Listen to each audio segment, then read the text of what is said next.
Welcome to the garden. There's a break between rainstorms. I thought it'd be fun to read in the sunshine to you.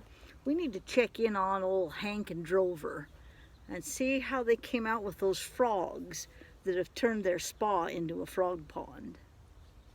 No, he's a frog. He's even uglier than you. Yeah, but they can change. I've heard all about those stories. And if he turned out to be a handsome prince, they have swords and knives and, oh, my leg, it's killing me. He began limping around in a circle. And then you won't believe this part. And then he fell over on his back and began kicking his legs in the air.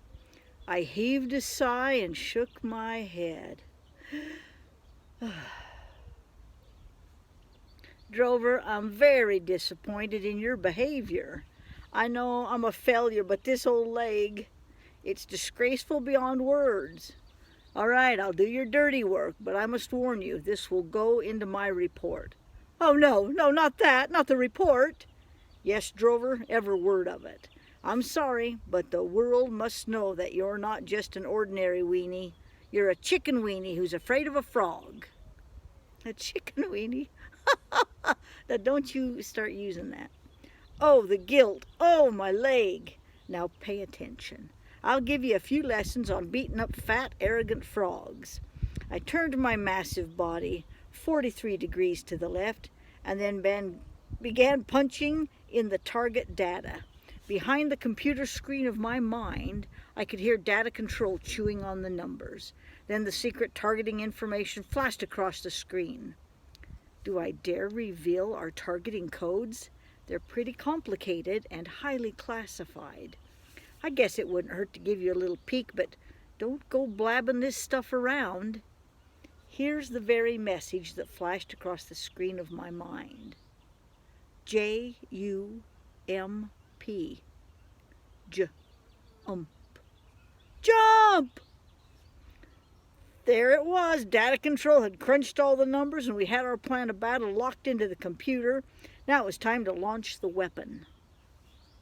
I went into a deep crouch position, sprang forward and outward, and launched myself right into the middle of that splat.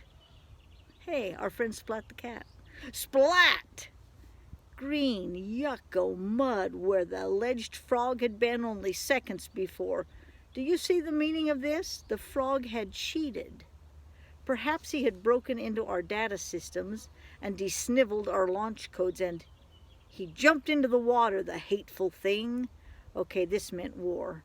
I pried my nose out of the green yuck mud and whirled around to my assistant. All right, Drover, we're moving into battle. Stage 2. Get up off the ground and prepare for the ultrasonic barking. You've got a mud ball on your nose. That's your opinion, Drover, and I'm not interested in your opinions. The important point is that we will surround the pond and unleash a withering barrage of ultrasonic barking that will blow the stupid frog right out of the water. Are you ready? Brace your feet. Get ready. Bark.